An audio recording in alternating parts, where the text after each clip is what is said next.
በምን አይነት መንገድ ወይም ደግሞ እናንተ የተለየች የምትኖሩባት ኢትዮጵያ ካለች እና የበለጸገችዋን ኢትዮጵያ እናንተ ብቻ የምትኖሩባት ከሆነም የት እንዳለች ብትነግሩን። የለቱ ወክ የሚያደርገው የሚንቀሳቀሰው ፎቶ ሲነሳ የሚውለውም ደግሞ እዚህ ያለው ማህበረሰብ ጭምር ነው። እኛ በተግባር በመሬት የተፈተሸ አቅም እንዳለን ለማሳየት ነው። በዚህ ረገድ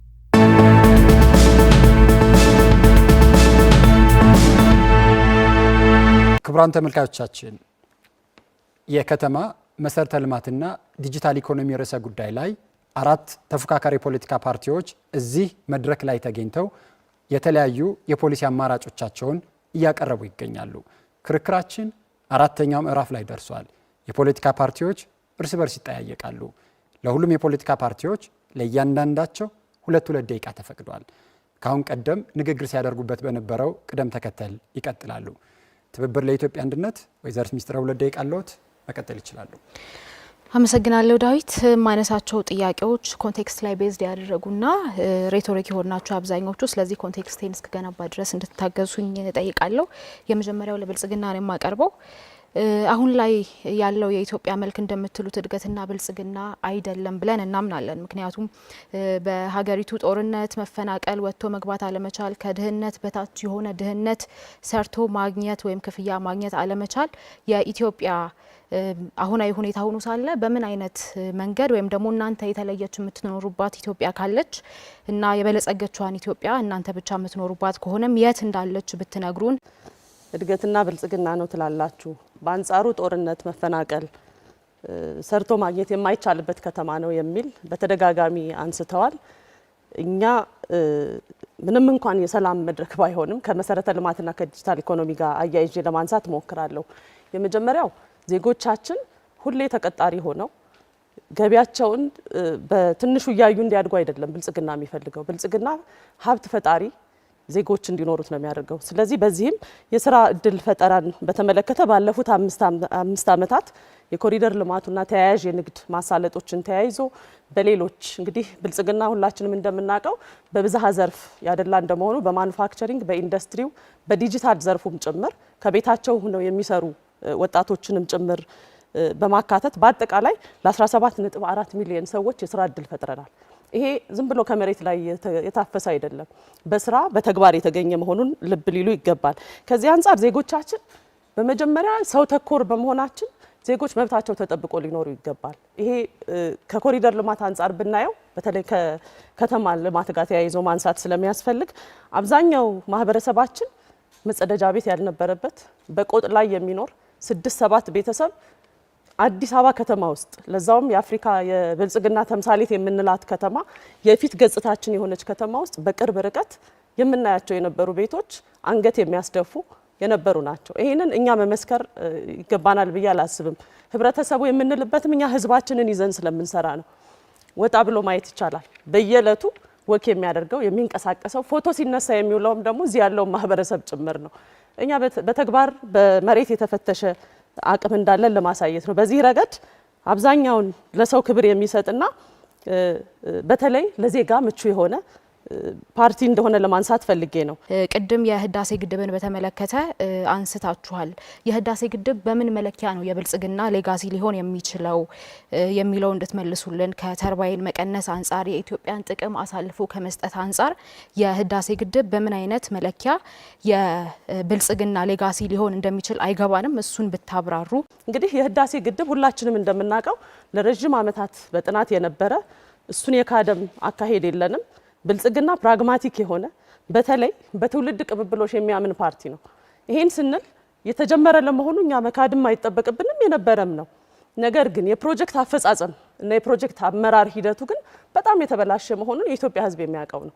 ለዚህም ነው የፕሮጀክት አመራር ስርዓታችንን በአግባቡ መምራት እንዳለብንና በውሸት ዲዛይኖች የተፈረረኩ ስለነበሩ እሱን የማስተካከል ስራ በአንጻራዊነት ሰርተን ከወሬ በዘለለ ህዳሴ ግድብን ዓለምም አፍሪካን በሚደነቅበት ደረጃ የመብራት አቅርቦታችንን የምናሻሽልበት ሌሎች መሰረተ ልማቶችም እንዲሰራ እያደረግንበት ያለ ነው ተጨባጭ እውነታ ነው። ስለዚህ ብልጽግና አፍርሶ የሚሰራም አይደለም። በተለይ ያለው ላይ የመገንባት የተበላሹትን የማረቅና የማስተካከል ሂደትን የሚከተል ፕራግማቲክ ፓርቲ መሆኑን ልብ ማለት ያስፈልጋል። መሰረተ ልማት ሲባል የመንግስት የአዲስ አበባ ብቻ ሁኔታ አይደለም። ለማን ነው መሰረተ ልማት የምትገነቡት? በጦርነት ለምታምሱት የአማራ ክልል ወይስ ደግሞ ከዚህ ቀደም በዜግነት ምክንያት ማግኘት የሚገባውን መሰረተ ልማት ለነጠቃችሁት ለአመታት ነጥቃችሁ ከዓለም ነጥላችሁ ላቆያችሁት የትግራይ ህዝብ ወይስ ከመጣችሁ ጀምሮ በጦርነት ላይ ይላለው ኦሮሚያ ህዝብ ነው የሚለውን ብታብራሩልን ጥሩ ይመስለኛል። መሰረተ ልማት ለማን ነው የምትገነቡት የሚል ነው። ብልጽግና ከሁሉም በሁሉም ለሁሉም የሆነ ፓርቲ ነው። የምንገነባው መሰረተ ልማት ለሁሉም ኢትዮጵያውያን ነው። አይደለም ለዛሬ ትውልድን ጭምር ያስተሳሰረ ፓርቲ ነው ብልጽግና። ትላንትን ከዛሬ ዛሬን ከነገ ያስተሳሰረና ለዛሬው ትውልድ ብቻ ሳይሆን ለነገውም ትውልድ ጭምር ተጨንቆ አስቦ የሚገነባ የሚተጋ ፓርቲ ነው። ስለዚህ መሰረተ ልማት የምንገነባው ለመላው ኢትዮጵያውያን በመላ ሀገሪቱ ላሉ ኢትዮጵያውያን ነው ያልነው። መንገድን ከ144,000 ኪሎ ሜትር 182,000 ኪሎ ሜትር አድርሰናል ብለን ከ40,000 ኪሎ ሜትር በላይ መንገድ ገነባን ባለፉት 5 ዓመታት ስንል የት ነው ያሉት እነዚህ መንገዶች? በመላ ኢትዮጵያ ነው ያሉት። በሁሉም ከተሞች ነው ያሉት። በሁሉም ገጠር አካባቢዎች ነው ያሉት። እንዲያውም ብልጽግና ከዚህ በፊት ተገቢ ትኩረት ተሰጥቷቸው ያልነበሩ የአርብቶ አደር አካባቢዎችን ጭምር በደንብ በማየት በመስኖ መሰረተ ልማት በመንገድ መሰረተ ልማት እየሰራ ያለው ስራ እውነትም የሚሰራው የልማት ስራ አካታች መሆኑን እውነትም የሚሰራው ስራ መላው ኢትዮጵያን ይዞ ከፍ የሚል መሆኑን በደንብ አድርጎ ያሳየኑና በዚህ መልኩ መውሰድ ያስፈልጋል። ስለሆነም ልማትን እንዴት እንደሚያዩ አይ ቲንክ ጥያቄ ማንሳት ያለብን ይመስለኛል። ብልጽግና ልማትን የሚያየው የኢኮኖሚ እሳቤው ብዝሃ ዘርፍ ነው። በአንድ ዘርፍ ላይ ተንጠለጠለ ሳይሆን ወሳኝ የሚባሉ ዘርፎችን ለይቶ እነዛ ላይ ነው የሚሰራው። በግብርና፣ በማኑፋክቸሪንግ ኢንዱስትሪ፣ በቱሪዝም፣ በዲጂታል ኢኮኖሚ፣ በማዕድን። በግብርና ዓለም የመሰከረለት በስንዴ ልማት ትላልቅ ስራዎች ተሰርቷል። የት ነው የተሰራው? በመላ ኢትዮጵያ። በማኑፋክቸሪንግ ኢንዱስትሪ ከየት ወዴት እንደተሸጋገርን ይታወቃል። የት ነው ያሉት ኢንዱስትሪዎቻችን? በመላ ኢትዮጵያ ነው ያሉት። ማዕድን ተመሳሳይ። ቱሪዝም፣ የገበታ ለትውልድ ፕሮጀክቶች የት ነው ያሉት? ኮይሻ የት ነው ያለው? አዲስ አበባ ነው እንዴ ያለው? ቤኑና የት ነው ያለው? አዲስ አበባ ነው እንዴ ያለው? ጎርጎራ የት ነው? አዲስ አበባ ነው እንዴ ያለው? በመላ ሀገሪቱ የተሰራጩ ናቸው። ሁሉም የምንሰራቸው ስራዎች በመላ ሀገሪቱ የተሰራጩ መሆኑን ማንሳት ያስፈልጋል። ብልጽግና ማቀርባ የመጀመሪያው ጥያቄ የመደመር ፍልስፍና የምትከተሉት እንደሆነ ደጋግማችሁ ነግራችሁናል። በቅርቡ ክቡር ጠቅላይ ሚኒስትሩ ባሳተሙት የመደመር መንግስት መጽሐፋቸው ገጽ 423 ስለ ከተሜነት ሲናገሩ ህብራዊ አንድነት የሚታይበት ነው ብለው ከተሜነትን ከማንነት የሚሻገር ቅይጥ ማንነት ብለው ይገልጹታል። ከዚህ በተቃረነ አንዳንድ ከተሞችን ለምሳሌ ድሬዳዋን በ40-40-20 የሚል አመራር ለኦሮሚያና ለሶማሊያ ያካፍላችሁ እዛ ያለውን ቅይጥ ማንነት ላለው ደግሞ 20% ተሰጣችሁታል። ይሄን የሚጋጭ ማስታረቂያው ግልጽ አይደለም። እሱ ብቻ ሳይሆን በዚሁ መጽሐፋቸው 402 ላይ የማንነት ፖለቲካ ለከተሜነት እንቅፋት መሆኑን ከመጥቀሳቸውም በላይ አግላይ አለመግባባት የሰፈነበት ከዚህ ማንነት ላይ የሚያተኩር አሰባሳቢ ካልሆነ ፖለቲካ መውጣት አለብን ብለው ይጽፋሉ። ይሄ የብልጽግና የጠቅላይ ሚኒስትሩ ሀሳብ ነው ወይስ እንደ ፓርቲ የተጋራችሁት ሀሳብ ነው? እሱስ ከሆነ እስከ መቼ አጥር ላይ ትቆያላችሁ? መቼ ትወርዳላችሁ ከአጥር ላይ የሚል ነው። የመደመር ፍልስፍና ጋር ተያይዞ የተነሱ ጥያቄዎችን ለመመለስ ያክል እንግዲህ ህብረ ብሔራዊ አንድነት ስንል ቅድም እንዳነሱት ድሬዳዋ ላይ የተነሳውን ጨምሮ እኛ የማንክደው በተለይ ታዛቢና ተሳታፊ የነበሩ ክልሎች ጭምር አካቶ በፓርቲያችን መሪነት ጭምር በክልሎች የህብረ ብሔራዊነትን እያስተናገድን ያለንበት ነው። ይሄን ለማንሳት ያክል መሰረተ ልማትን አጠቃላይ የኢኮኖሚ የዲጂታል ኢኮኖሚ ተጠቃሚነትን በሁሉም ክልሎች በሁሉም ዘርፎች እየሰራን እንደሆነ ልብ ሊሉ ይገባል። ስለዚህ የፓርቲያችን ፕሬዚዳንት ሲያነሱ የነበረው በዋናነት የማንነት ፖለቲካን አግላይና አሰባሳቢ ያልሆነ ነው የሚለው ይሄ ከእውነታ የራቀ ነው። እንደ ብልጽግና የሰራነውና የምንሰራውና ያነሳ ነው። ይሄ ደግሞ በፓርቲ እንጂ በግለሰብ ደረጃ የሚወከል አይደለም። ብልጽግና ፓርቲ ኦፍ ኮርስ የፓርቲያችን ፕሬዚዳንት መጽሐፉ ላይ በግልጽ አስቀምጠውታል። አሰባሳቢ ትርክትን የወል ትርክትን ይዞ የሚሰራ መሆኑን በተለያዩ የፓርቲያችን አባላት ማየት ይቻላል። በአንድ ፓርቲ በአንድ ብሔር በአንድ አካባቢ ሰዎች ያልተሰባሰበ መሆኑን ለማንሳት የተገለጸበት እንደሆነ አግላ ያለ መሆኑን ደግሞ በመሰረተ ልማቶች ማንሳት ይቻላል። ከ76 በላይ ከተሞች በእኩል በሚባል ደረጃ የኮሪደር ልማትን እያሳካ ያለ ፓርቲ ነው። የተለያዩ የገበታ ለሀገር ፕሮጀክቶችን ማንሳት ይቻላል። ይሄ ባለን የኢኮኖሚ አቅም ልክ ተደራሽ እያደረግን እንዳለን ማንሳት ያስፈልጋልና የመደመር መጽሐፍን ስንረዳው ከአራቱም ቨርዥኖች እያስተሳሰሩ እየኖሩ ማንበብን ይጠይቃል። በተግባር እየተገበሩ መስራትን ይፈልጋል ብዬ አስባለሁ። ለብልጽግና ጥያቄን አቀርባለሁ። ፊክስድ ብሮድባንድ ፔኔትሬሽን ወይም የመደበኛ ባለገመድ ኢንተርኔት አገልግሎትን በገጠራማና ዝቅተኛ ደረጃ ነዋሪዎች ባሉበት አካባቢ ማለትም አንሰርቭድ ኤሪያዎች ላይ 1% ብቻ ፔኔትሬሽን ወይም ተደራሽነት እንዳለ ይታወቃል። ስለዚህ ጉዳይ ላይ ተደራሽነቱን ለመጨመር ምን አይነት እቅድ አላችሁ? እንዲሁም ከተደራሽነቱ ባለፈ አፎርደብል ወይም ኪሳቸውን ያማከለ እንዲሆን ምን አይነት ስትራቴጂ ቀርጻችኋል? እንግዲህ ሁላችንም የምናነሳው ነው የዲጂታል ዘርፉ ይዞልን የመጣው አንድ ማህበረሰብ ከመፍጠር አንጻር ትልቅ እድል እንዳለ ሁላችን እናምናለን። ይሄን ገበሬዎቻችን ሊመሰክሩ ይችላሉ። የኢንተርኔት ተደራሽነት ባይኖር ገበሬዎች ባሉበት ቦታ ምርቶቻቸውን ገበያ የማጥናት ተደራሽ የማድረግ ጭምር እድል ሰጥቷል። በዓለም የጂኤስኤም መረጃንም ብናይ እንደ ሀገር የኢትዮጵያ የታሪፍ በተለይ ክፍያን በተመለከተ ላነሳሽው እህቴ ጥያቄ ምን አይነት እቅድ አላችሁ ለተባለው ተደራሽ በማድረግ ረገድ ሁላችሁም እንደምታውቁት በአነስተኛ ወጪ አገልግሎት የሚሰጥ ኢቭን በፕራይቬታይዜሽን ያስገባ ነው ሳፋሪኮም ጭምር ከሚያስከፍለው በአነስተኛ ክፍያ የሚያስከፍል መሆኑን ልብ ሊሉ ይገባል። ሁለተኛ በጂኤስኤም መረጃ በዓለም ካሉ የቴሌኮም አቅራቢዎች በሶስተኛነት ነው የምንገኘው። ይሄ በዝቅተኛ በማስከፈል ማለት ነው። ነገር ግን የቴሌኮም ተደራሽነትን 5Gን በዓለም እኩል ከመሆን አንጻር ተደራሽ በማድረግ ሂደት ግን ተመጣጣኝ ክፍያዎችን እያስከፈልን እንደምንሰራ ለማንሳት ያክል ነው። በዘመናዊ ስልጣኔና በዚህ ዲጂታል ዓለም ውስጥ ጂኦግራፊካል ልዩነት በጠበበበት ዓለም ውስጥ የመንደር ፖለቲካ እየተራመደ የዘር ፖለቲካ እየተራመደ ዲጂታል ፖሊሲን እንዴት ማራመድ ይቻላል? እንደ መደመር የምንከተለው ህብረ ብሔራዊ ፌዴራል ኢትዮጵያን መገንባት ነው። ከተሞች ለዚህ ምቹ ሁኔታን ይፈጥራሉ። ከተሞች የነዋሪዎቻቸው ናቸው። ድሬዳዋ ላይ የተነሳውም አዲስ አበባ ላይ የተነሳውም በሁሉም አካባቢዎች ላይ እኛ እየሰራን ያለነው ከተሞች የነዋሪዎች ናቸው። በከተሞች አካባቢ ቅይጥ የሆነ ማንነት ይጎለብታል። ይሄ ደግሞ ለምናስበውና ለምንፈልገው ሀገረ መንግስትም ሆነ ብሔረ መንግስት ግንባታ ትልቅ አስተዋጽኦ የሚያበረክት ነው በሚል ግልጽ አቅጣጫ ይዞ የሚሰራ ፓርቲ ነው የብልጽግና ፓርቲ። ከዚህ ጋር ተያይዘው የሚነሱት ነገሮች በዚህ አግባብ ቢወሰዱ በጣም ጥሩ ይመስለኛል። በዲጂታል ኢኮኖሚ ተጨማሪ እንዲያው መረጃ ለመስጠት ያህል ባለፉት ዓመታት በሰራናቸው ስራዎች አጠቃላይ የሞባይል ተጠቃሚዎች ቁጥር ከ37 ሚሊዮን ወደ 97 ሚሊዮን አድጓል። የኢንተርኔት ተጠቃሚዎች ቁጥር ከ17 ሚሊዮን ወደ 57 ሚሊዮን አድጓል። በተመሳሳይ በብሔራዊ መታወቂያ 30 ሚሊዮን የሚጠጉ ዜጎች ተመዝግበዋል። እንደዚሁም በዲጂታል የግብይት ስርዓት ከ17.5 ትሪሊዮን ብር በላይ ዝውውር ተደርጓል። ይሄ ሁሉ ህዝብ የት ነው ያለው? አዲስ አበባ ነው እንዴ ያለው? ዲጂታል ኢኮኖሚው ሁሉንም ህዝብ ያቀፈ በሁሉም አካባቢዎች የተተገበረ የተሰራ ነው። ተመሳሳይ ነገር ላንሳ።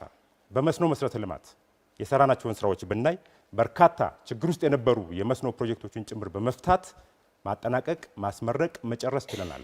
ምሳሌ ለማንሳት አልቤሮን ብንወስድ፣ ጎዴን ብንወስድ፣ መገጭን ብንወስድ፣ ጣና በለስን፣ አርጆ ደዴሳን እነዚህ ፕሮጀክቶች የት ነው ያሉት?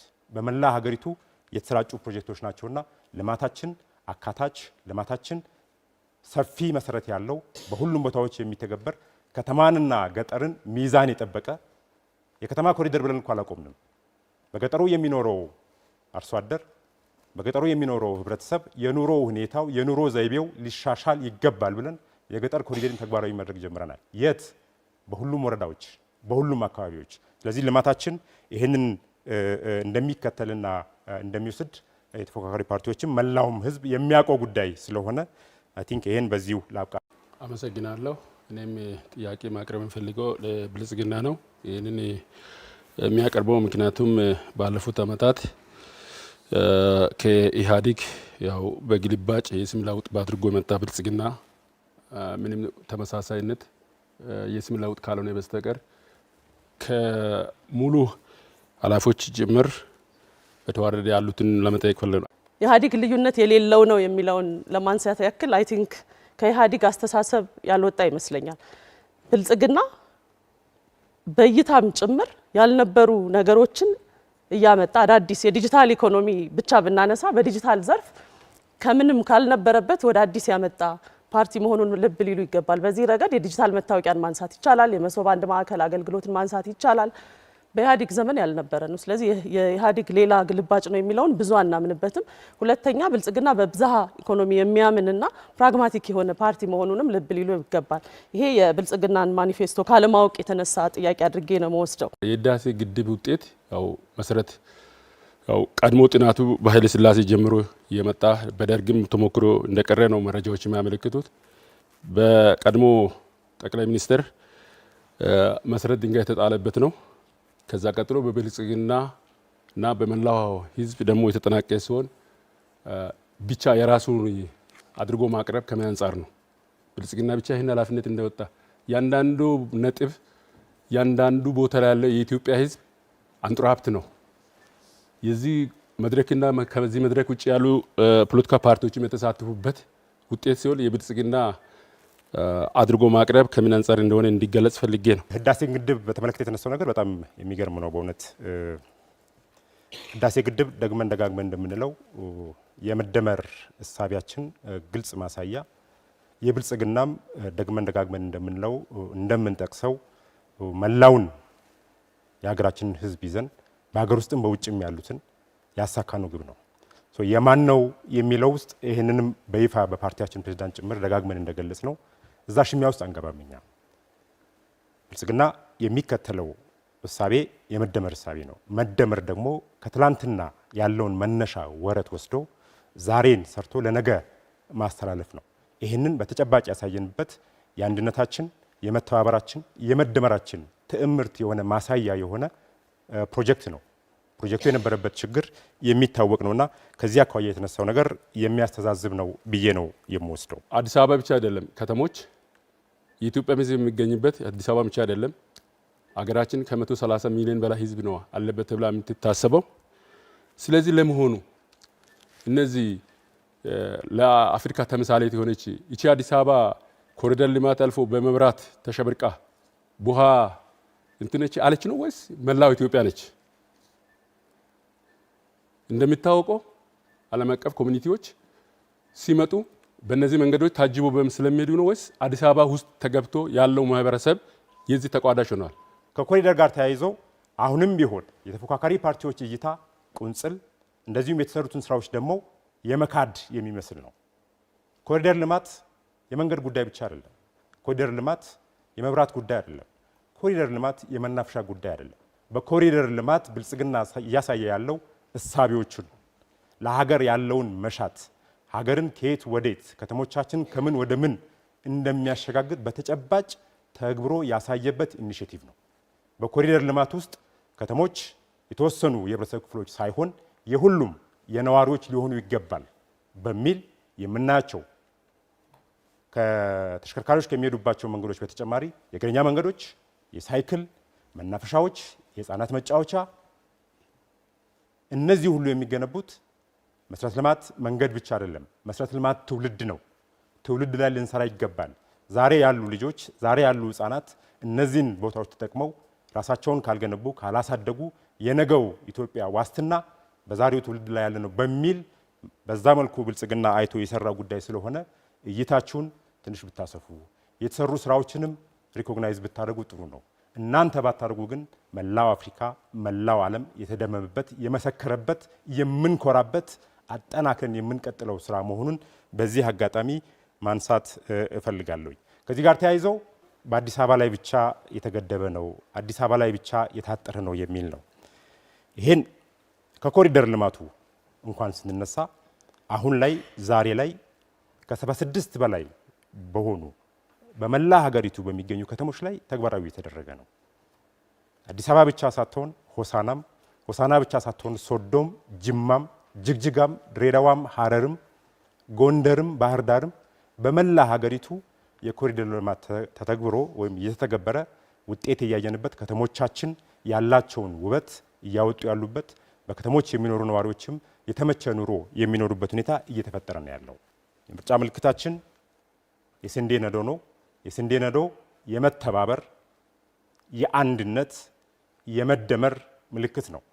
ስለሆነም ኢትዮጵያን ወደ ብልጽግና እያሸጋገረ ያለውን ኢትዮጵያን ወደ ከፍታ እየወሰደ ያለውን በስንዴ ነዶ የተወከለውን የብልጽግና ፓርቲን እንድትመርጡ ጥሬን አስተላልፋለሁኝ። አመሰግናለሁ። ቀደም ሲል በንግግሮት ላይ በ5 ዓመት ውስጥ 1 ሚሊዮን ቤት እገነባለሁ ያለው ብልጽግና ቃሉን አልጠበቀም ብለዋል። እናንተ በሚቀጥሉት 5 ዓመት የምትተገብሩትና ቃል የምትገቡት የምትገነቡት ወይም የምታስገነቡት ቤት ምን ያህል ይሆናል? እኛ ብንመረጥ በአዲስ አበባ ላይ 500 ሺህ ቤቶችን በመንግስት በኩል እንገነባለን። በምን ያህል ጊዜ ውስጥ? በ5 ዓመት ውስጥ 500 ሺህ ቤቶችን እንገነባለን። በአመት 100 ሺህ ትገነባላችሁ ማለት ነው? አዎ፣ በመንግስት። አዎ፣ በግል አጋርነት ከዜጎችና ባለሀብቶችን በማጣመር በመሳሰሉት ተጨማሪ 500 ሺህ ቤቶችን እንገነባለን። በድምሩ 1 ሚሊዮን ቤቶችን በ5 ዓመት ውስጥ እንገነባለን። 1 ሚሊዮን ቤቶችን አጠቃላይ ለመገንባት የሚያስፈልጋችሁ የገንዘብ መጠን በትሪሊየን የሚቆጠር ነው። በሌላ አነጋገር የሀገሪቱን የ1 ዓመት በጀት ቤት እንገነባበታለን እያላችሁ ነው። የእናንተን ብቻ ብንወስድ 500 ሺህ ቤት በመንግስት የምትገነቡ ከሆነ ለዚህ የሚያስፈልገውን አንድ ቤት በአማካይ 2 ሚሊዮን ብር በዝቅተኛ ገንዘብ ኳልኩሌት ብናደርገው እንኳን 1 ትሪሊዮን ያስፈልጋቸዋል።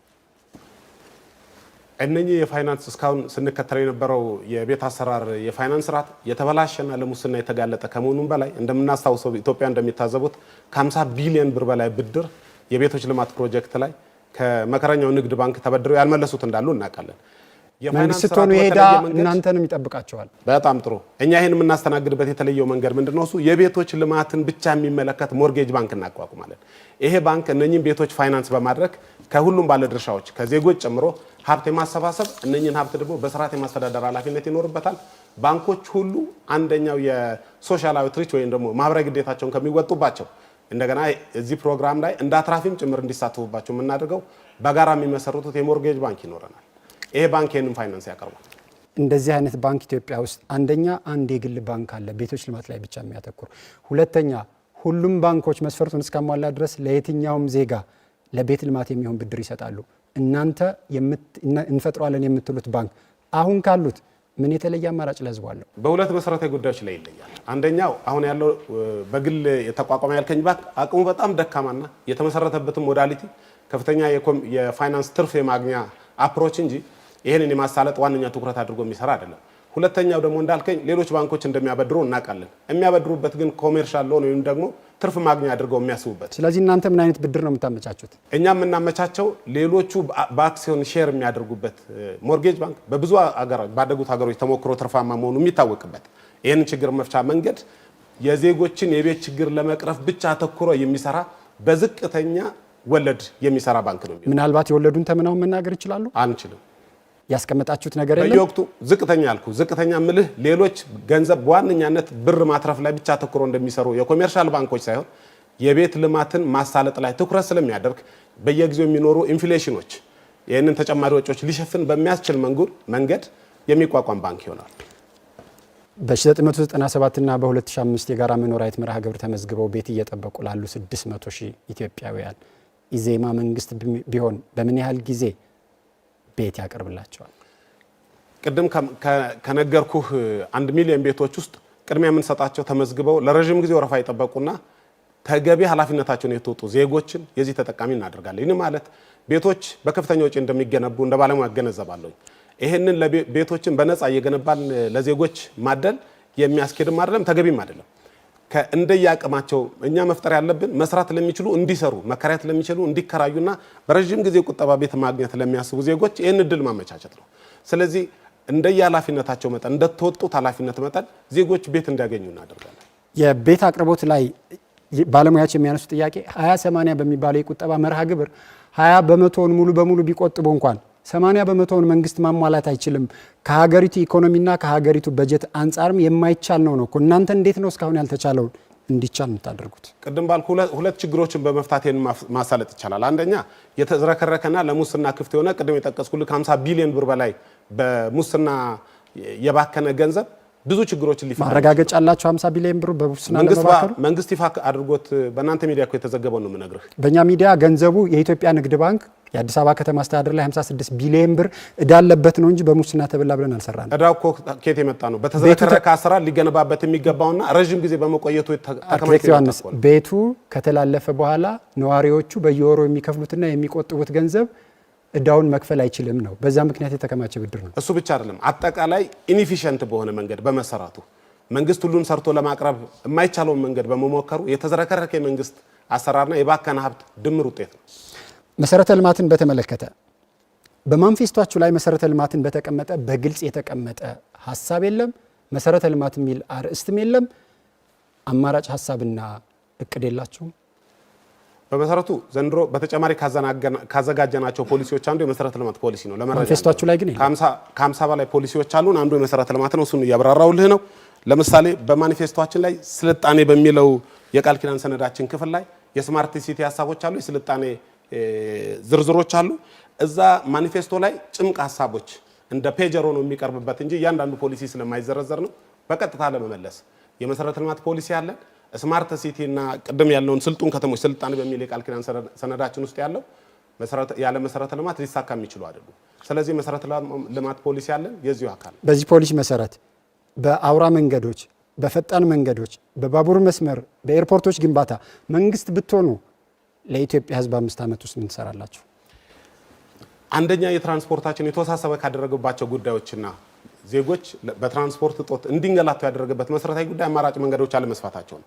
አማራጭ መንገዶች ማለት ለምሳሌ አዲስ አበባን የመሰሉ ዋና ከተሞች ትልልቅ መንገዶችን በተጨማሪነት ሌኖቻቸውን ከማስፋት በተጨማሪ ውስጥ ለውስጥ ያሉት መስመሮች አማራጭ መስመሮች ቢከፈቱ ኖሮ ቢሰሩ ኖሮ የትራንስፖርቱን አሁን ያለውን ችግር በ50 በመቶ መቀነስ ይቻላል። ጥናት ነው የምነግርህ።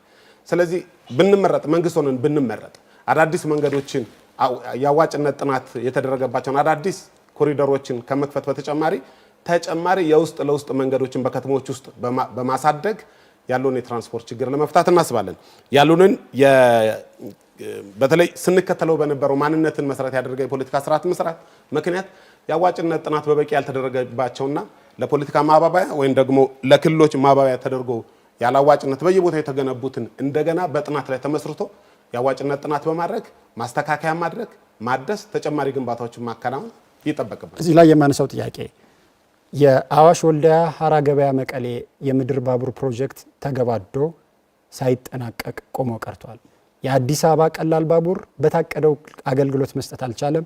ዜጎችን ከትራንስፖርት እጥረት ሊታደጋቸው አልቻለም። በእነዚህ ሁለት ፕሮጀክቶች ላይ መንግስት ብትሆኑ ምንድነው የምታደርጉት? በከተሞች ያለውን የትራንስፖርት ችግርስ በምንድነው የምትፈቱት? እነኚህ ፕሮጀክቶች ላይ ከዚህ በፊት በተደጋጋሚ ሙያዊ ምልከታዎቻችንን አቅርበንባቸዋል። ለምሳሌ አዲስ አበባ የቀላል ባቡር ከታቀደለት ኤፊሽንሲ ከ30 በመቶ በታች ነው እየሰራ ያለው። ከገቡት ቴክኖሎጂዎች በርካቶቹ ተበላሽተው ቆመዋል። በየ10 ደቂቃ ይደርሳሉ የተባሉት ባቡሮች 1 ሰዓት በላይ ቆመ የማታገኘው። መንግስት ብትሆኑ ምን ታደርጉታላችሁ? እነኚህን በሀገር ውስጥ ቴክኖሎጂ ጭምር በታገዘ እኛ ልንቆጣጠረውና ልንፈታ በምንችለው ቴክኖሎጂ ጭምር እናዘመናቸዋለን።